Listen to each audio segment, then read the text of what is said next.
How do you say a ticket to Rome, please, in Italian? Un biglietto per Roma, per favore.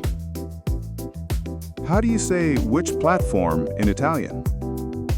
Quale binario? How do you say, what time does the train leave in Italian? A che ora parte il treno? How do you say, is this seat free in Italian? È libero questo posto?